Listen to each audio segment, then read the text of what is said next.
Bonsoir à toutes et à tous, il est 19h, c'est Magie Jazzy, donc allons-y.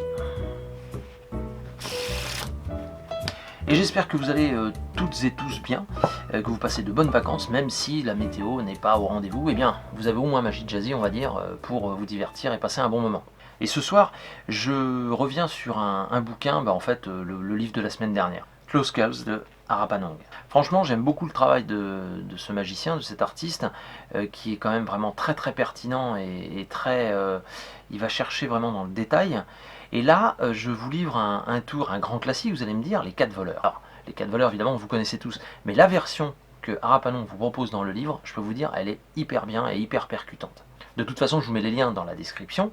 Vous pouvez acheter ces bouquins et intéressez-vous à son travail parce que franchement, cet artiste vaut le détour. Je vous mets également le lien pour mon jeu de cartes que vous trouvez chez CC Magic, mais que vous trouvez aussi chez Guya Jeux, qui nous propose ce soir Carta Ventura, un jeu de Thomas Dupont et de Arnaud Lanius.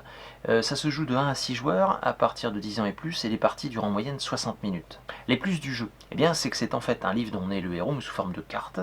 Qu'est-ce qu'il y a d'autre? Ah oui, ça peut être joué seul, ça c'est plutôt pas mal. Et puis enfin, il y a un réel stress qui vous guette à chaque carte que vous découvrez. Donc vraiment très très prenant. Si vous voulez des infos, vous connaissez www.guyajeux.fr. Les boutiques, elles sont ici. Et excusez-moi, je rectifie, la semaine dernière, je vous ai dit la nouvelle c'est en Martinique, non c'est en Guadeloupe. Voilà. Donc n'hésitez pas à les contacter, à aller les voir. Et puis bien évidemment, pour la magie, écoutez, c'est CC Magic. Je vous rappelle que le 18 août, je serai donc à Saint-Palais-sur-Mer. Donc n'hésitez pas à venir me voir, ça me fera énormément plaisir. Je vous laisse donc avec les 4 voleurs, en vous souhaitant à toutes et à tous une très bonne soirée. Que les vacances continuent à bien se passer. Bonne magie. Et je vous dis bien sûr à samedi prochain. Ciao. Bon, les 4 voleurs, un classique que vous connaissez bien sûr, donc les 4 valets, d'accord, sur le jeu comme ceci. Donc souvenez-vous, le premier rentre dans la banque, accompagné du deuxième, accompagné du troisième, pendant que le quatrième fait le guet sur le toit.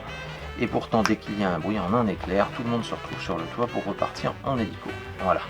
Bon, un classique, je sais, mais j'ai beaucoup aimé comment Arapanong l'a revisité, le présente et l'idée qu'il a eue. Voilà, donc les valets sont donc insérés face en l'air dans le jeu. Ok, donc en fait ils entrent dans la banque. Voyons un petit peu. Donc le premier attend dans l'entrée en fait, d'accord. Le deuxième tout simplement est au niveau du guichet, d'accord. Le troisième est dans le bureau du directeur. Il faut retrouver le code du coffre. Le coffre que le quatrième est en train d'essayer de fracturer. Et oui.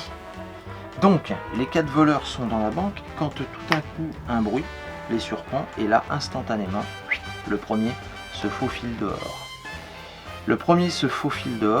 D'accord. Il fait le tour, il regarde un peu partout, un coup de sifflet et là, instantanément, ses 3 compères le rejoignent sur le toit pour prendre la poudre d'escampette, forcément avec le magot.